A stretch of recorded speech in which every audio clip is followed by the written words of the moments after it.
Welcome to the Synthesis of Yoga, the book that changed my life.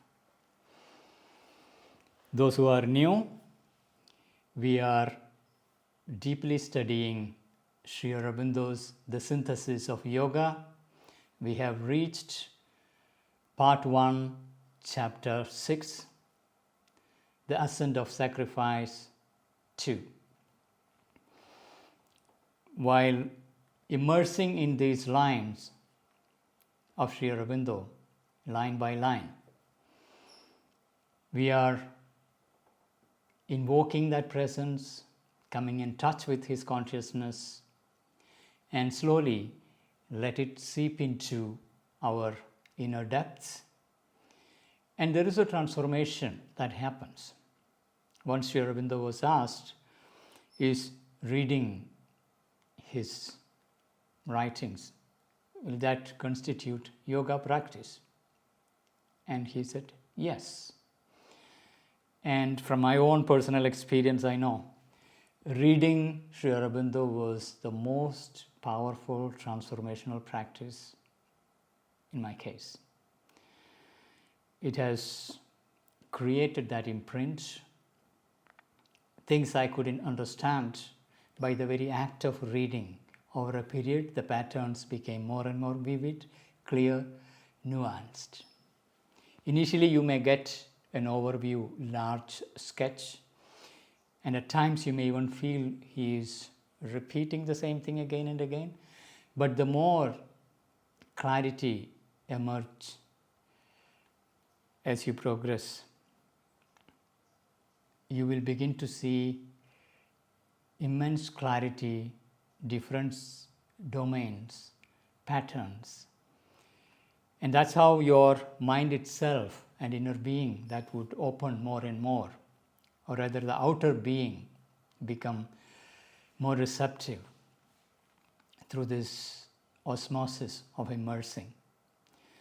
So in our last episode, episode number 84, we have seen the reason why the main challenge of life, works of life, refuses to open to a transformation.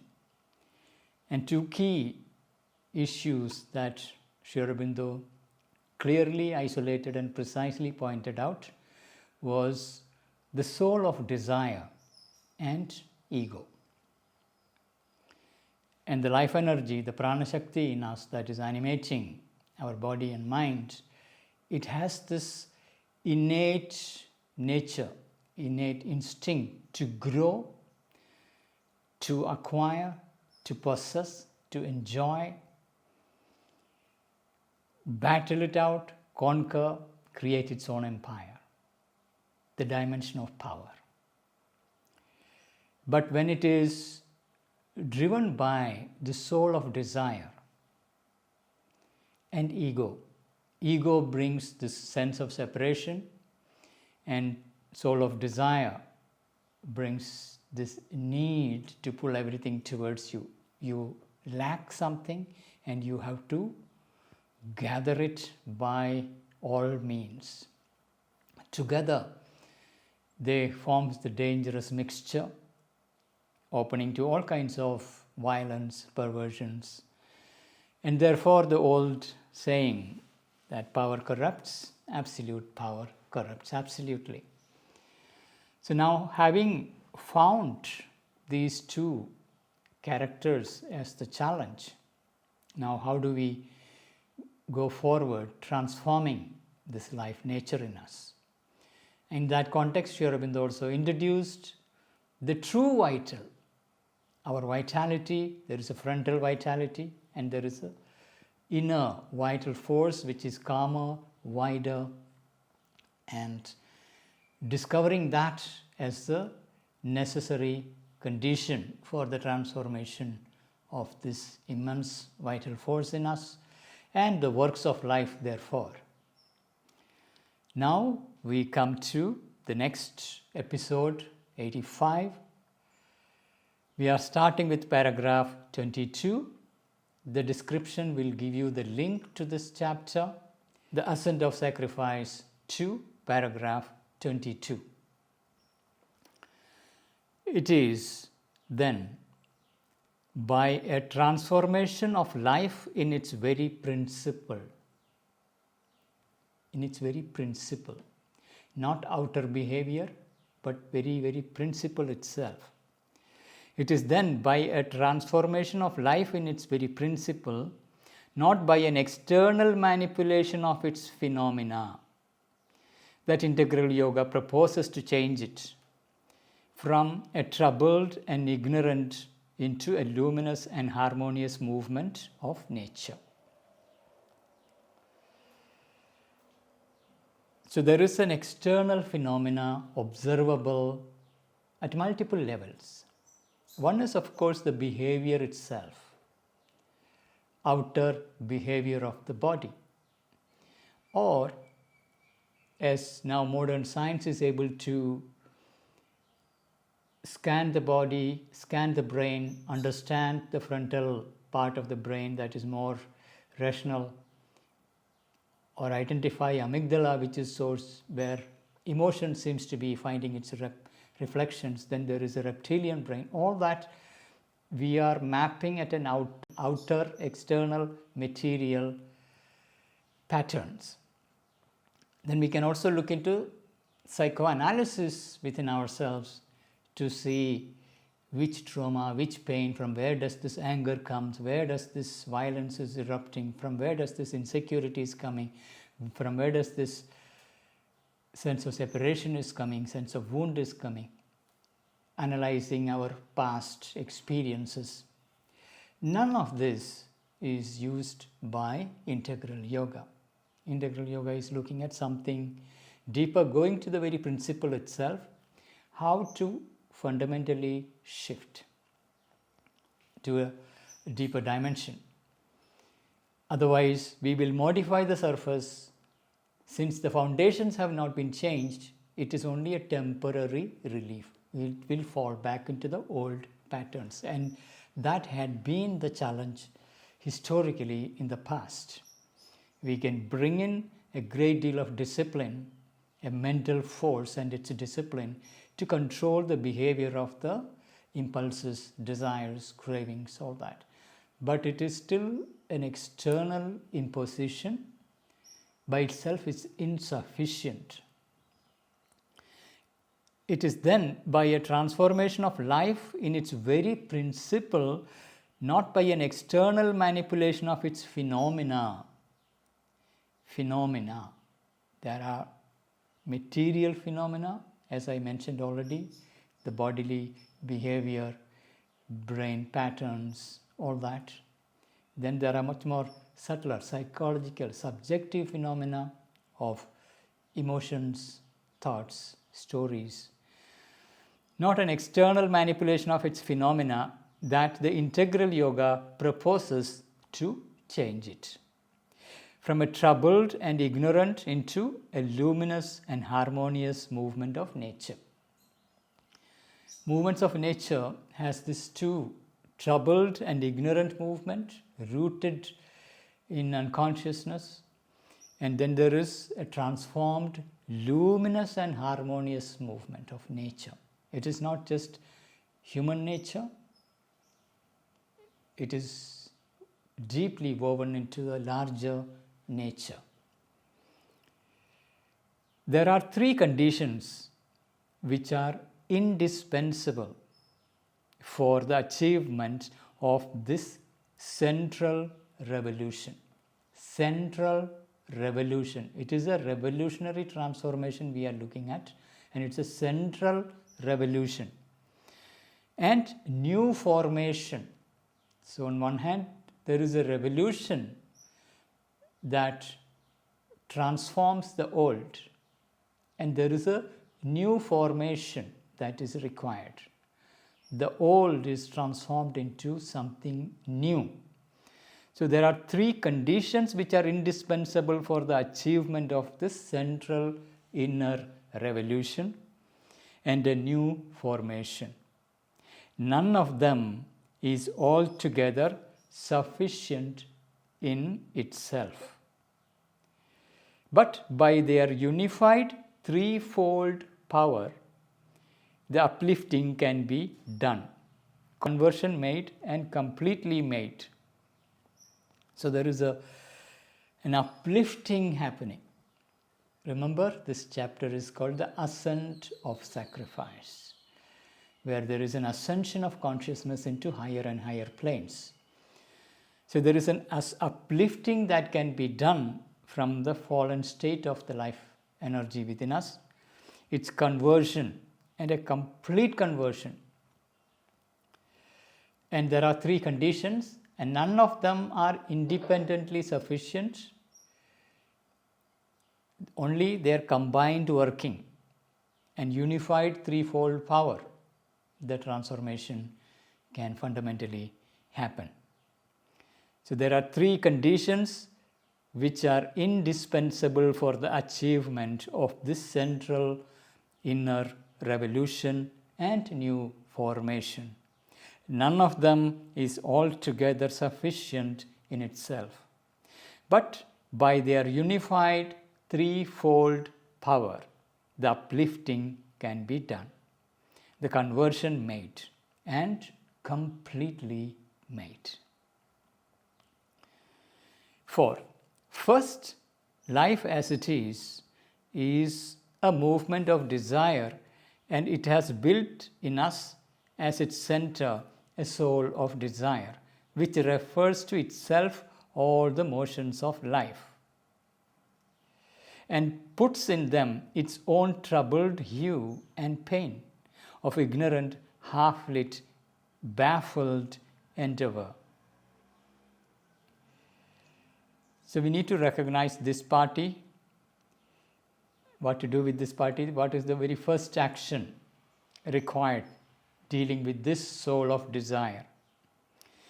First, life as it is a movement of desire, and it has built in us as its center. So there are the centers of consciousness, what in tantric psychology referred to as the chakras. Now it is very popular. There are 3 centers for the mind, 3 centers for the vital, and 1 center for the physical. Total 7 centers are the most commonly recognized centers. Base of the spine is the Muladhara, which is related more to the physical consciousness, and then there is the vital consciousness, and it has 3 centers: the lower vital, central vital, higher vital.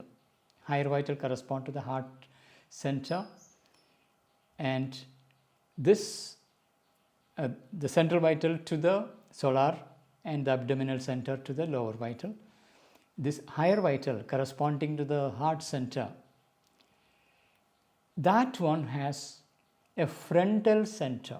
There is a true inner center, and there is a frontal formation and a center. This is where the soul of desire is seated. So he is saying, first, life as it is a movement of desire, and it has built in us its center, a desire soul. A desire soul. There is a proper center of vitality, which is the solar plexus, the navel part, which brings the pure power dimension. But the finer feelings and emotions, the soul like emotions, but it is still a soul of desire, not the true soul, which is more felt at the heart region, but it's a frontal heart. So first, life as it is a movement of desire, and it has built in us as its center a desire soul, which refers to itself all the motions of life. It is all happening to me. I am the one who is moving things. And ego and desire works together in that game. It refers to itself all the motions of life and puts in them its own troubled hue and pain. So this is the part that stores up our wounds and pains and memories of this particular life, where we have gathered up all the present life experiences and identity that is formed around it, with its pain and hues that are gathered. I was hurt by you, therefore I am holding that grudge. Now all that happens in that desire soul of desire, which refers to itself as the motions of life and puts in them its own troubled hue and pain of an ignorant, half-lit. It's not illumined at all, it's just half-lit, baffled endeavor. And its efforts are also quite baffled, because it is acting out of ignorance, half-lit. It doesn't know why it is doing, but it feels the compulsion to do it. For a divine living, desire must be abolished. Now this is the very first condition. Desire must be abolished. And this is not a new discovery. Buddha had been saying this for the last 2000 years. Desire is the cause of all the problems. Desire must be abolished and replaced by a purer and firmer motive power. So it's not only abolition, it has to be replaced by a purer, firmer motive power. Motive power. Vital energy is the engine that moves everything. The motivation to do things comes from the vital. But this surface vital desire soul is a superficial, ignorant one, and its motive power based on desire, that has to be dissolved, abolished, replaced by a purer and firmer motive power. The tormented soul of desire dissolved, and in its stead there must emerge the calm, strength, happiness of a true vital being, now concealed within us. So this is the first condition. The surface desire soul has to be dissolved, abolished, and to be replaced with the emerging true vital being, which is calm. It is very strong. It has a native happiness, and it is our true vital being, but it is veiled. It is behind this frontal heart of emotions, with all its troubled movements, disharmonious reactions and movements. When this heart is made quiet, we will have space for emergence of the true vital, which is calm, wide, strong, happy, vital. This is the first condition.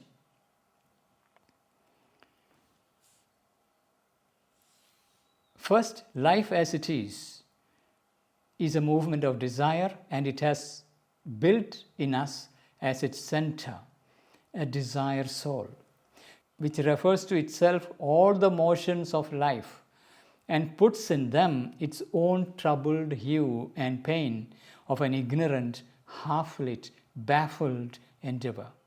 For a divine living, desire must be abolished and replaced by a purer and firmer motive power. The tormented soul of desire dissolved, and in its stead there must emerge the calm, strength, happiness of a true vital being, now concealed in us. This true vital being is concealed by the turbulent nature of the outer vital, which is reacting to all the contacts of life. Because of its external turbulence, the calm inner vital cannot truly emerge and reveal itself. Therefore, this outer turbulent nature has to be dissolved, made calm, so that the inner happy, wider being, powerful, vital, can emerge. The Hanuman within can emerge. Otherwise, what we have is the restless monkey outside. Next, life as it is driven or led partly by the impulse of the life force, partly by a mind which is mostly a servant and abettor of the ignorant life impulse, but in part also its uneasy and not too luminous or competent guide and mentor. So there is this mind which is struggling to mentor, to guide the impulses of life. And we know how much this rational intelligence and its mentorship actually works. The life impulse is so powerful, mind eventually end up becoming an abettor who simply encourages or assists life energy. Even when it is doing wrong things, mind is giving it sanction. Okay, you can do it today. It's all right. You have been looking for it for a long time, so go ahead, do it. Feel free. Express yourself. Release yourself. And it can even use all kinds of philosophies to support the vital in its indulgences. So this mind and life energy together, these are the two things propelling our life actions, daily life activities. And this mind is half illumined. It doesn't really have the true light to guide. Therefore, it's an incompetent mentor to the life energy. Even if it tries its best to bring its light of reason, still it is incompetent because its knowledge is very, very limited. Next, that is the second. Life as it is driven or led partly by the impulse of the life force, partly by a mind. So, partly the impulse of life force, partly by the mind, these two together, which is mostly a servant and abettor. Servant and abettor, the mind is servant and abettor of the ignorant life impulse. This life impulse moving as an instinct, as an impulsive movement. But in part also, it's uneasy and not too luminous or competent guide and mentor. So it tried to be a mentor, but an uneasy mentor, because this mentor knows that this fellow is not going to listen to me, no matter how much I try to guide. On one hand, this uneasiness is there, then also not too luminous or competent. Mind is not too luminous, it's not very bright or competent. Guide and mentor. For a divine life, the mind and life impulse must cease to be anything but instruments. This is their actual role. For a divine life, the mind and life impulse must cease to be anything but instruments. They have to become passive, receptive instruments. And the inmost psychic being must take their place as the leader. So if they are instruments, their guide, their user is the inmost psychic being. Must take their place as the leader on the path and the indicator of a divine guidance. The psychic being knows what the divine wants. Therefore, it is the unerring guide within us. It shows the direction. Go this way. Suggests the methods. Do this, not that. But the mind and the life impulse has to obey as instruments. If they are not willing to obey the psychic guidance, it won't work. But also we need to remember there are 4 parties. The ego, the life, the soul of desire, now the mind, and psychic being. But also remember one more party, that is the true vital. So there are these two frontal formations, soul of desire and the mind. And behind it is the true vital. Soul of desire and the mind, all tied together, is run by the ego. And behind it is the true vital. And behind the true vital is the psychic being guiding gently. So let's get that picture clear. Ego is the generic term that holds the surface personality, which has these two layers that Sri Aurobindo already showed, the soul of desire and the uneasy mind that is trying to mentor this little soul of desire. But these two doesn't really do a good job. They mess up everything. And so the ego and mind and soul of desire is that frontal formation. Behind it is the true vital, vast, calm, powerful, joyful. And behind that is the true psychic being, inmost center, who knows what the divine will is and gladly open to it and try to guide the rest of the instrumentation. The true vital naturally is an obedient instrument to the psychic being, whereas the outer ego, the mind formation, desire soul formation, they don't necessarily obey this. But this is the conversion we are looking at, the fundamental shift, the shifting of the principle. Otherwise, what normally people do is work at the ego surface personality level without even discovering the true vital. Forget about discovering the true psychic being. For a divine life, the mind and life impulse must cease to be anything but instruments, and the inmost psychic being must take their place as the leader on the path and the indicator of a divine guidance. Last, life as it is turned towards the satisfaction of the separative ego. Ego must disappear and be replaced by the true spiritual person, the central being. And life itself must be turned towards the fulfillment of the divine in terrestrial existence. It must feel a divine force awakening within it and become an obedient instrument of its purpose. So this is the third, the last one. Life as it is turned towards the satisfaction of the separative ego. That is the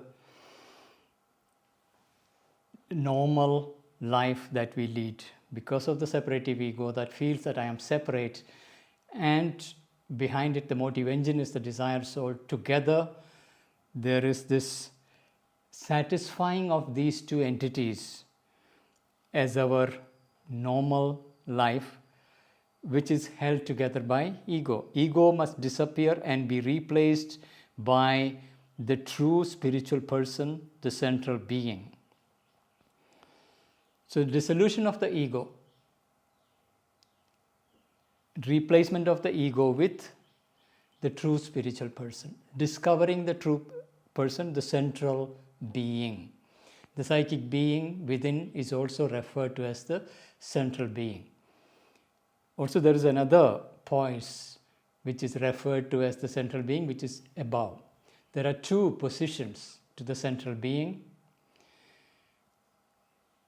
traditionally referred to as the Chaitya Purusha, that is Antaryami, the inner Purusha, that is the soul within.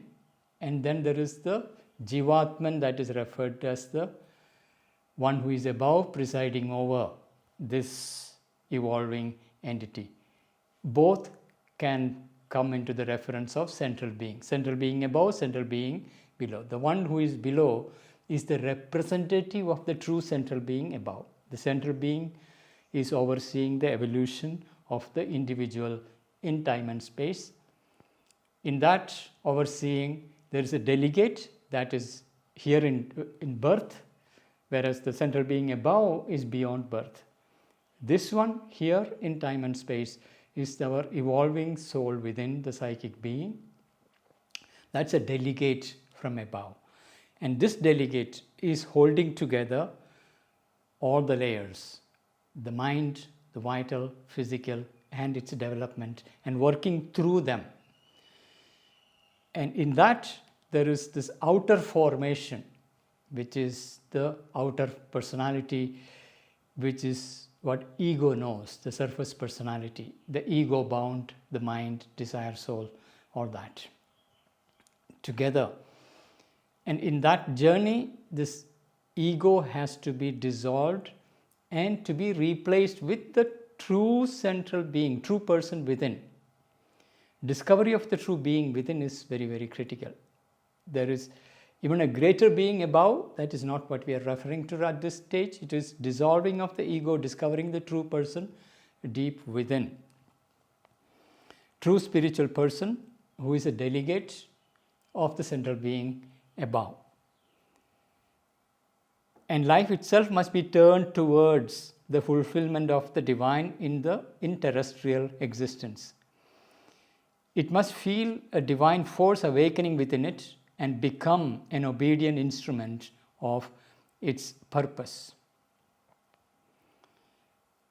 So as the ego dissolves and the central being emerges, the psychic being comes forward, the true spiritual person emerges.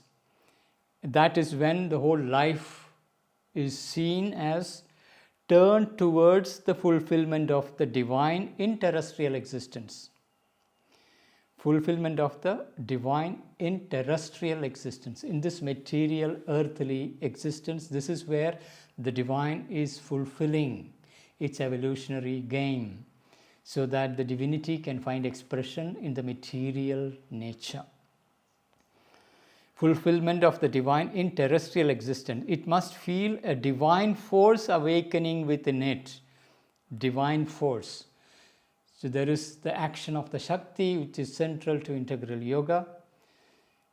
The psychic being can recognize because it is itself a portion that has come from above. Therefore, it is in its native ability to recognize the divine Shakti and the action of the divine Shakti awakening within it, and becomes an obedient instrument of its purpose. So all the external instrumentation become the obedient instruments. The psychic being naturally and spontaneously is surrendered to and open to the divine force coming from above, whereas our outer instrumentation is not. And they have to learn to surrender.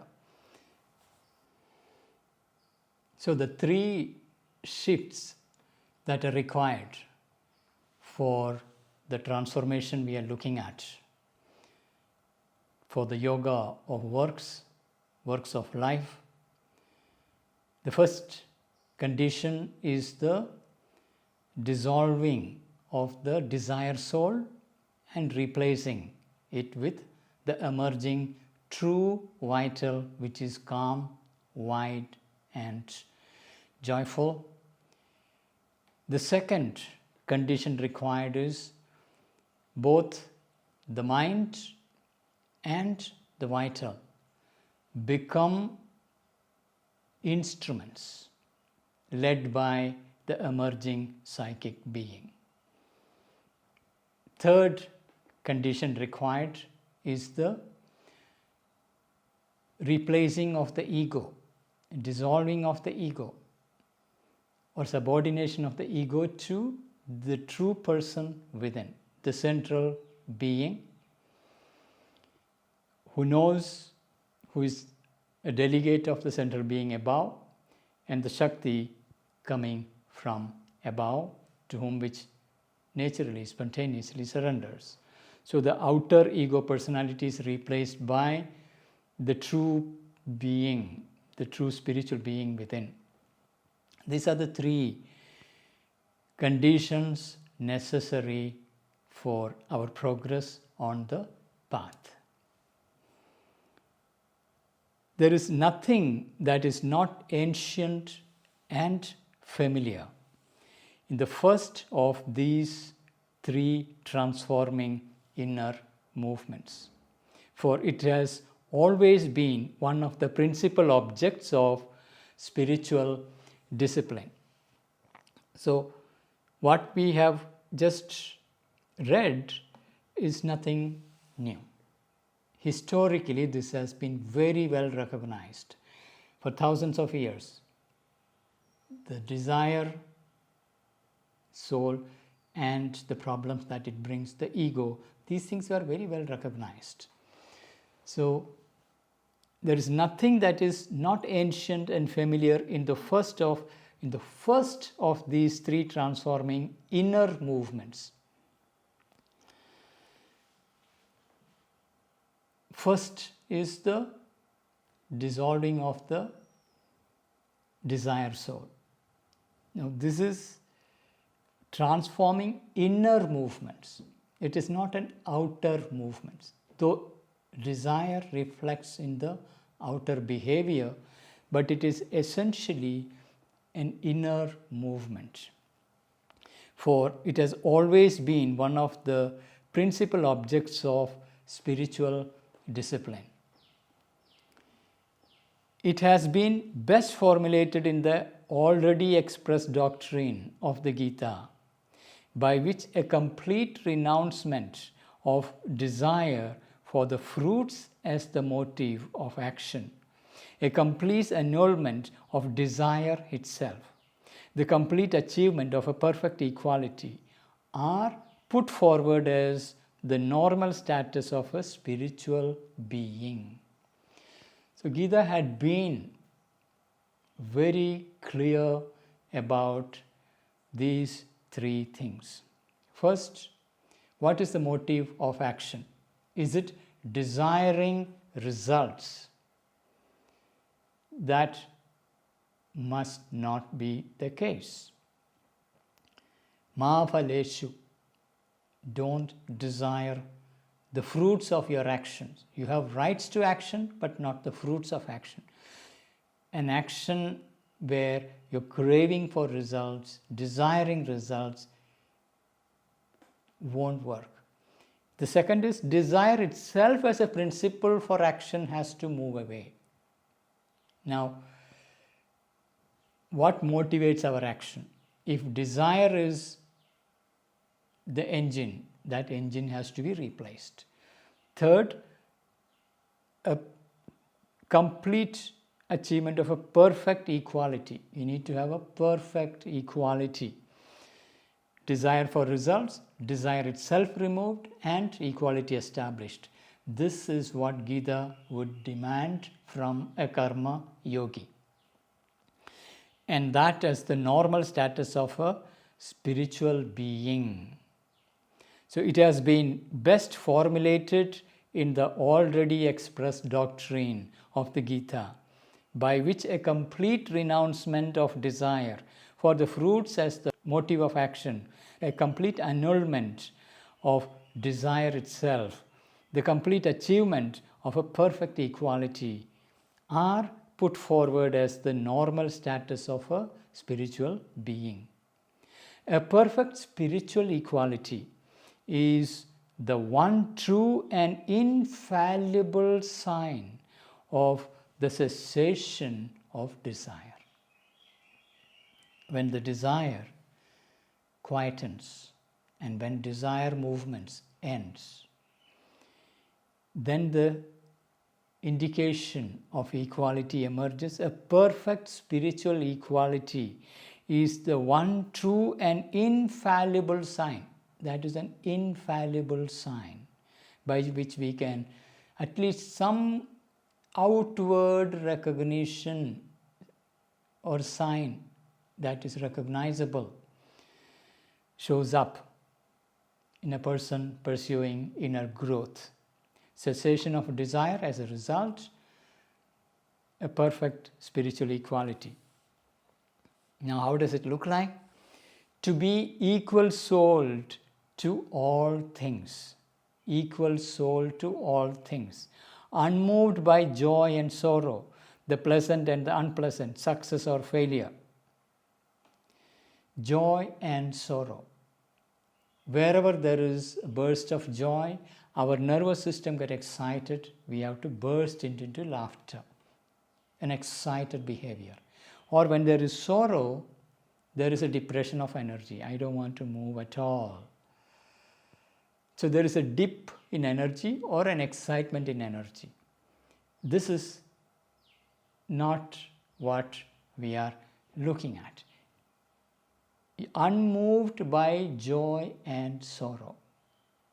There is certain equality with which you are looking at. You are neither exploding into excitement nor falling into depression. There is a calm gladness. The pleasant and the unpleasant. There is always this contact, sensory contact with the world that is around, life that is around. Fall into whether it is a pleasant experience or an unpleasant experience. And we don't want instinctively, habitually, the unpleasant experience. We want pleasant experience. Then that become a craving, search for pleasant experience. And that become eventually an addiction. So Gita is looking at an equality at this level, whether it is pleasant or unpleasant. You approach it equally.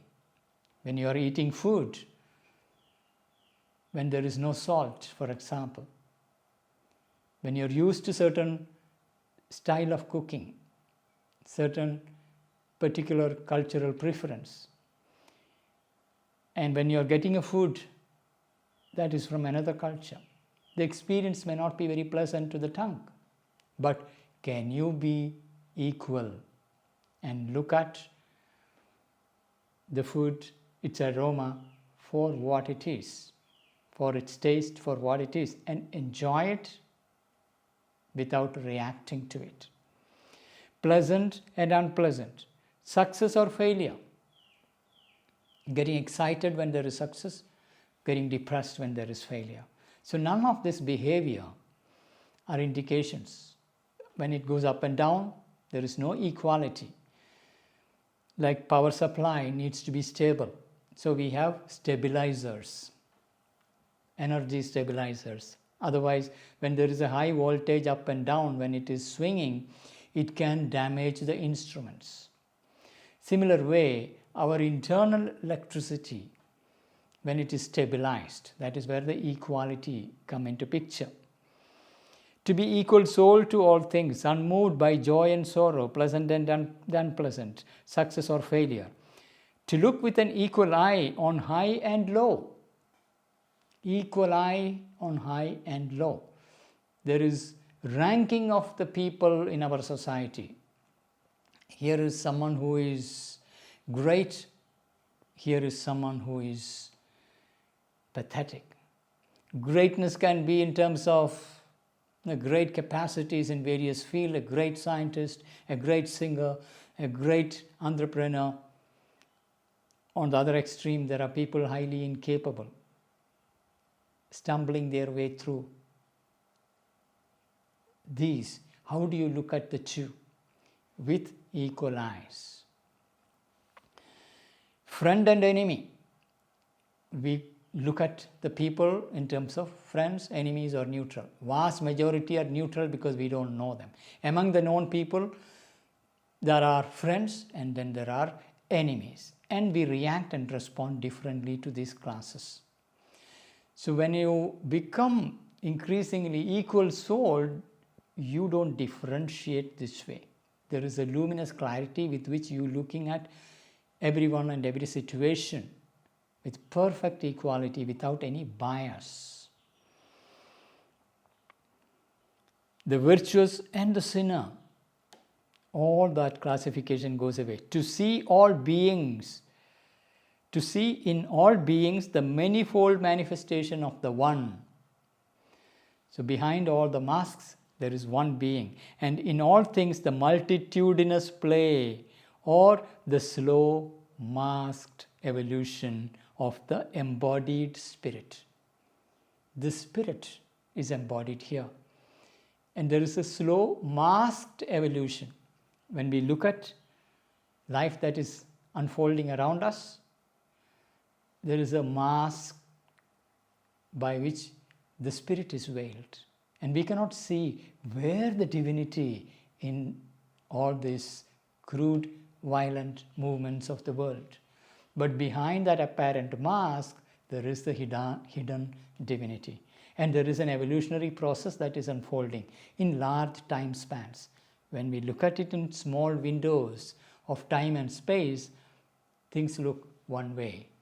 But when we look at it from a larger ecosystem, larger perspective, there is an evolution that is unfolding, and the spirit, embodied spirit, is pushing forward through this material envelope to express itself and its Satchidananda in this material nature.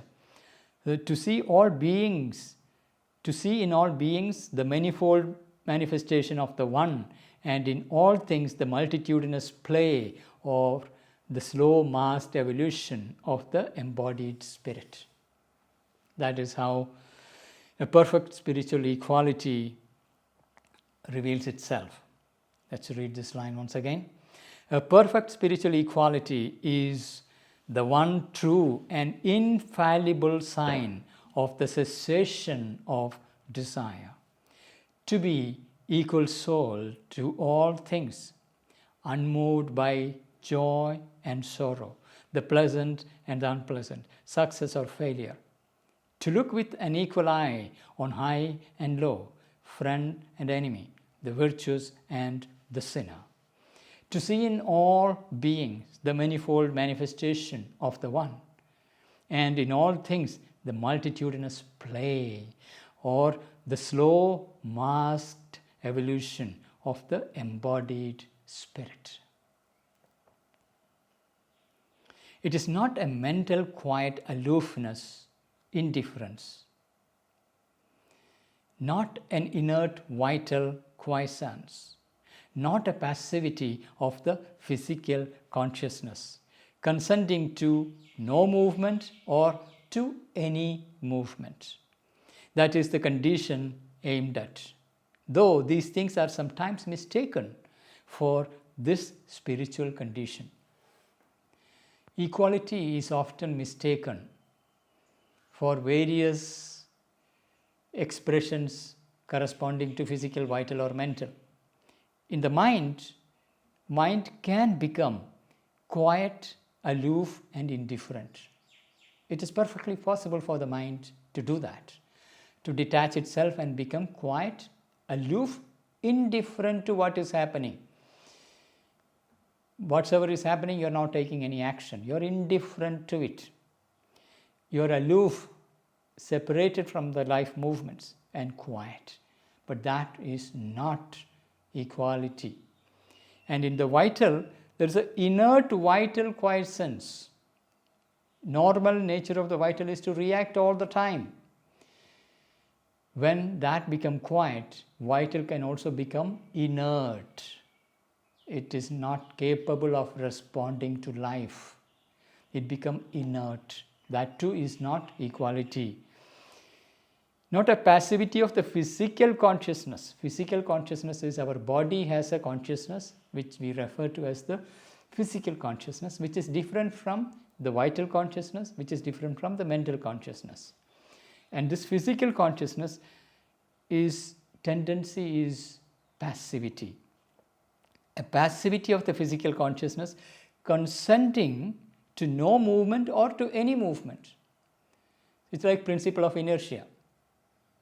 It doesn't move, or if it is moving, it cannot change that movement.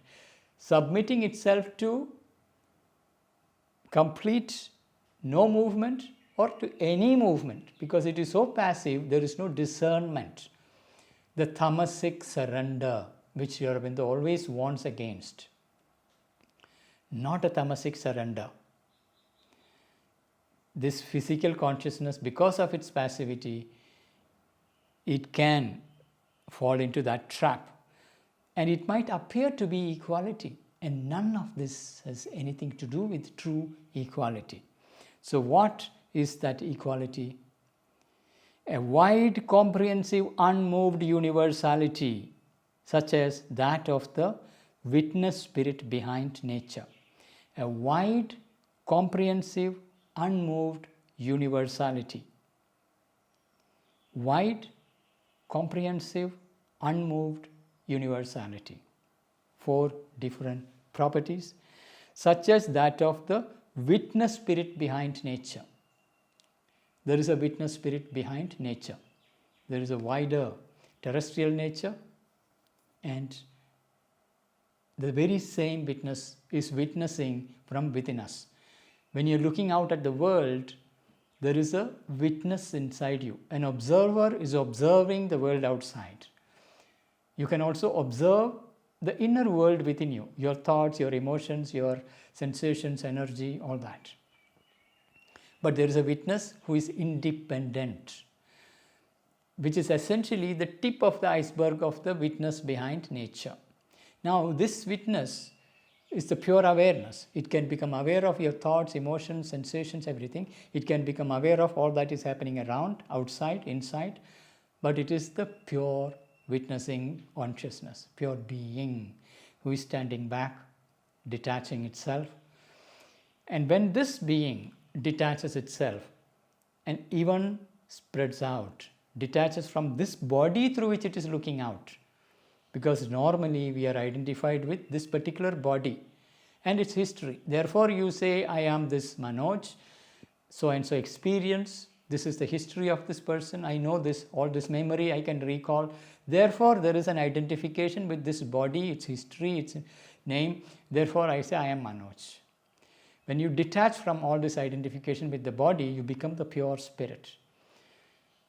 Now, you are not this body, you are not this sensation, you are not this emotion, these feelings, these thoughts, these stories, none of this. You are the pure witness spirit. And then further it detaches and then it becomes wide. You no more identified with the body, it can become wide, wider and wider. There it becomes comprehensive. It is able to hold larger movements of nature, like a stage upon which the dance is happening. You are the stage. The pure witness, liberated from the body, widening, become the stage, comprehensive stage. It is all comprehensive. And it is, the very nature is like a stage. It is unmoved. The stage doesn't move. The dancers move. Within you, the thoughts are moving, emotions are moving, sensations are moving, everything. Outside you, the people are moving, events are moving, thousands and millions of stuff is happening all around. But this is the movement of life in the material world. Behind it is this widening spirit. This is the stage, the container. So wide, comprehensive, unmoved universality. That is the fourth. It becomes increasingly universalized, all comprehensive, wide, infinitely wide. The universe is in that field. You are the field. You are not identified with any form. You are the field in which the vast, manifold movements of life are unfolding. So a wide, comprehensive, unmoved universality, such as that of the witness spirit behind nature. So you become the witness spirit which has this whole freedom, and this brings equality because it is free from the entanglement and it can look at everything equal souled, equal eyed, because there is no identification with I, me and myself. Desire soul is dissolved, the ego is dissolved, mind and vital have become instruments, and there is a wider true vital quietly emerging. That is the picture. For all here seems to be a mobile, half-ordered, half-confused organization of forces. Here means in our material life, there are all kinds of forces playing around. There is pure physical forces. Then there is a whole range of psychological forces, mind forces, vital forces. All that are playing out. And in our subjective space, we can see the psychological forces at play. In outside world, through behavior, we can recognize various psychological forces at play. In social media, hatred spreads, anger spreads, it ripples through. Also joy spreads. There is a contagion. And then these forces, they get organized into various formations. Mobile, half-ordered, half-confused organization of forces. That is the very nature. For here, all seems to be a mobile, half-ordered, because it's not perfectly harmonized. It's just half-ordered, a clash. Half-confused organization of forces.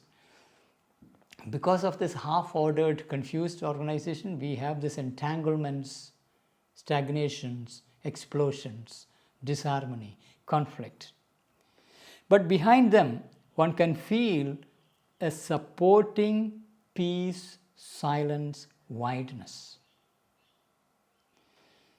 Behind these forces that are playing around, when we are able to detach into the pure witness voice and widen, there we can begin to feel a supporting peace, silence, wideness. Behind the noises of the world, there is a silence.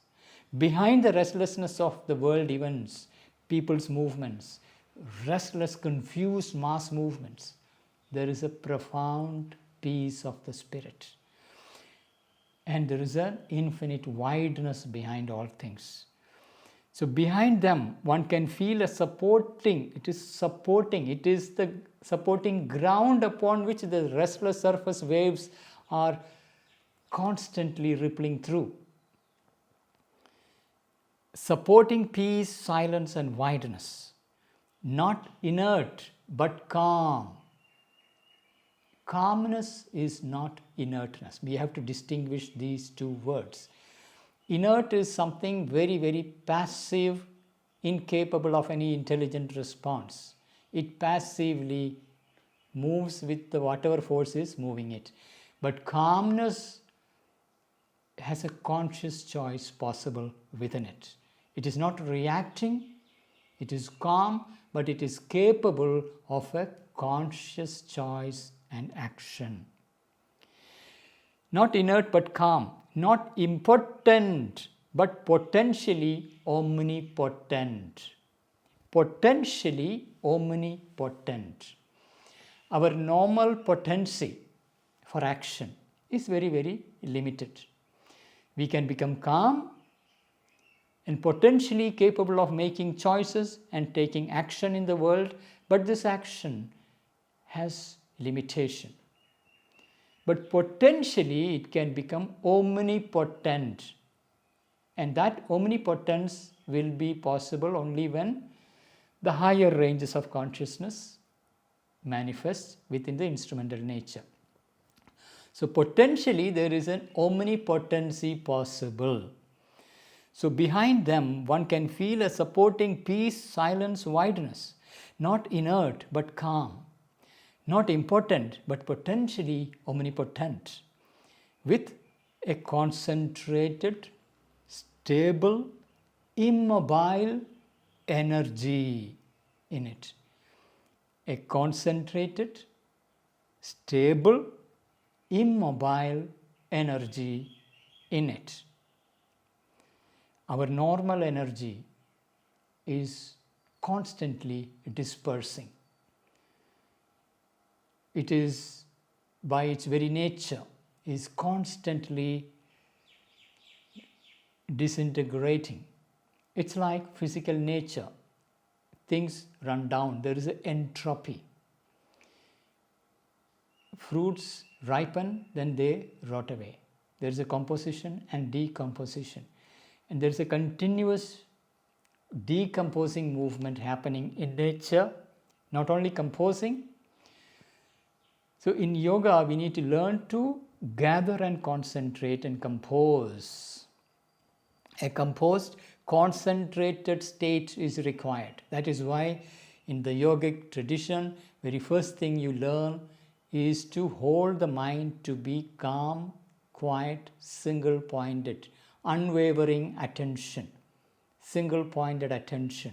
Otherwise, attention is wandering from one thing to other, dispersing, scattering itself endlessly in the phenomenal world. So you withdraw the pratyahara, and then comes the dharana, you uphold, immobile. So concentrated, stable, immobile energy in it, capable of bearing all the motions of the universe. Here, gathered, concentrated, but widens, universalized. In that condition, it can bear all the movements of the universe. This is the yogic development possible for a human being. And in the Gita, there is a phrase called Achala Pratishtam, like an ocean, immobile ocean into which all the rivers are pouring in. But you are immobile. The Shiva temple in Tiruvannamalai is referred to as a Arunachala, Achala, immobile. In Tantric traditions, one of the aspects of Shiva is providing that immobile ground, pure being who is vast, infinite, calm, silent, peaceful. Concentrated, stable, immobile energy upon which the Shakti dances, creative dance. For all here seem to be a mobile, half-ordered, half-confused organization of forces. But behind them, one can feel a supporting peace, silence, wideness. Not inert, but calm. Not impotent, but potentially omnipotent. With a concentrated, stable, immobile energy in it, capable of bearing all the motions of the universe. That is Sthita Prajna. This presence behind is equal-souled to all things. This presence. Now here the P is capital P.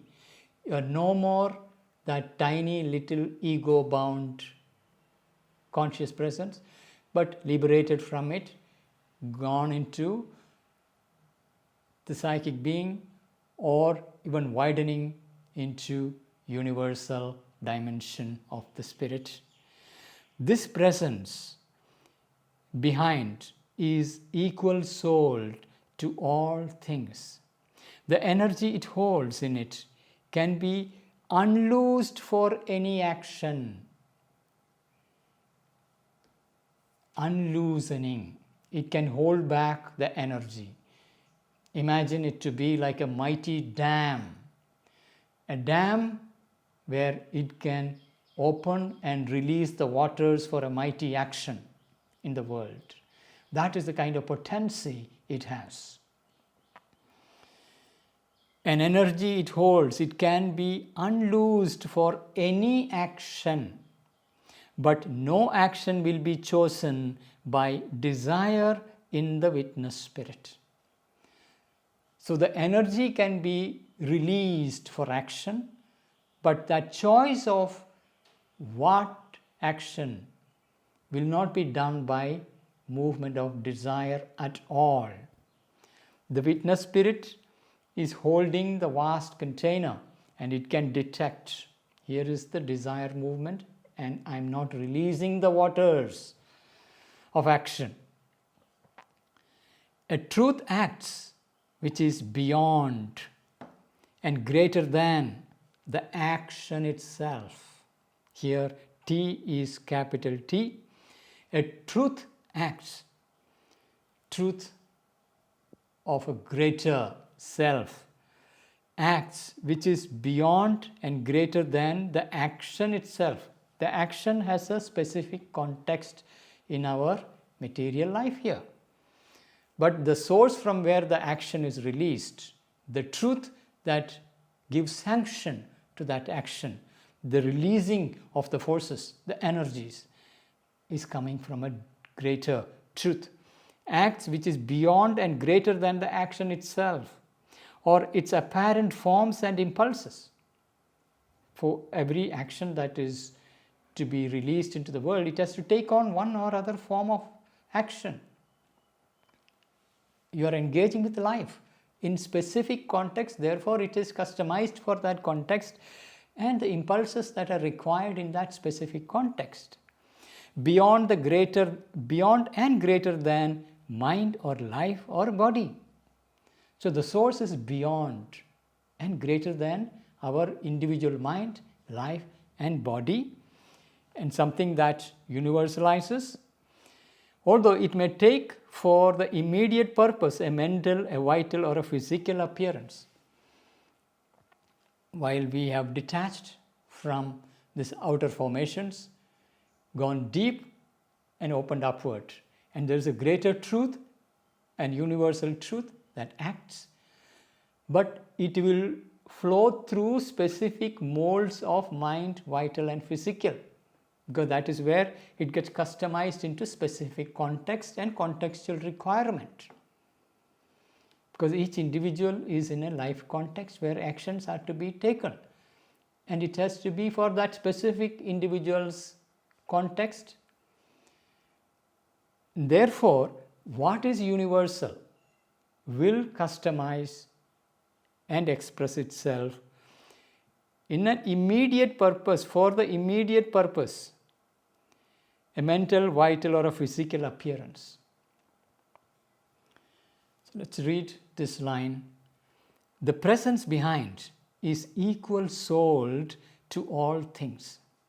The energy it holds in it can be unloosed for any action, but no action will be chosen by any desire in the witness spirit.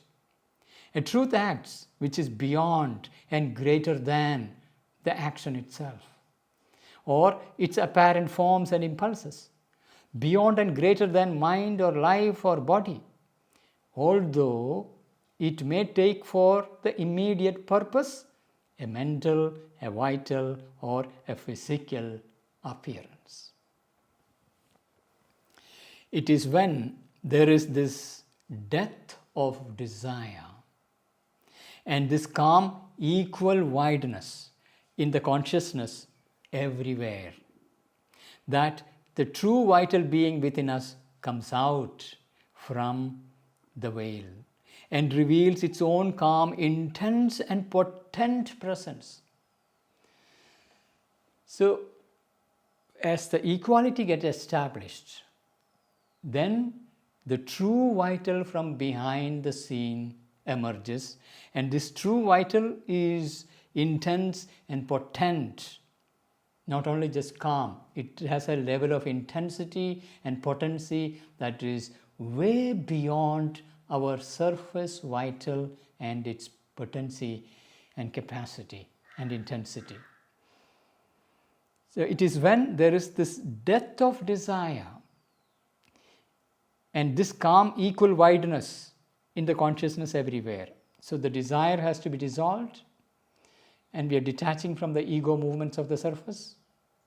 So there is vital and mind becoming instruments, and you are detaching and coming inward and widening, universalizing. In that wideness, the true vital being within that emerges. It can emerge. Now there is space cleared. The outer restless, superficial layers have been cleared. So the vaster undercurrent of the vital being can emerge. Imagine it to be like an ocean. It has surface waves and it has a large movement of undercurrents. Vaster movements compared to the surface waves. So the deep inner vital is like a vast movement, and it will show up. It has a calmness, but it is intense, potent. It is when there is this depth of desire and this calm, equal wideness in the consciousness everywhere.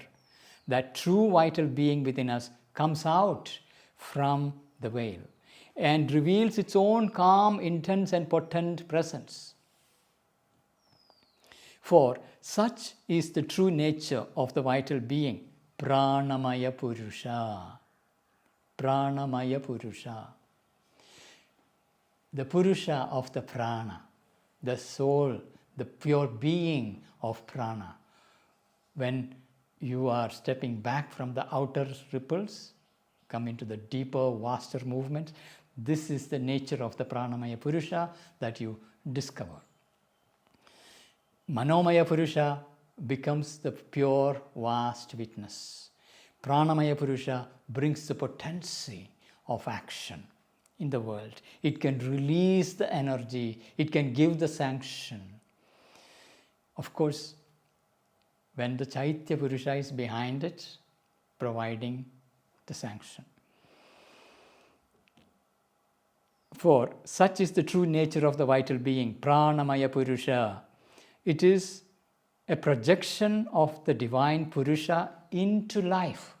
There is a divine Purusha who is projecting itself into life. Life energy is prana.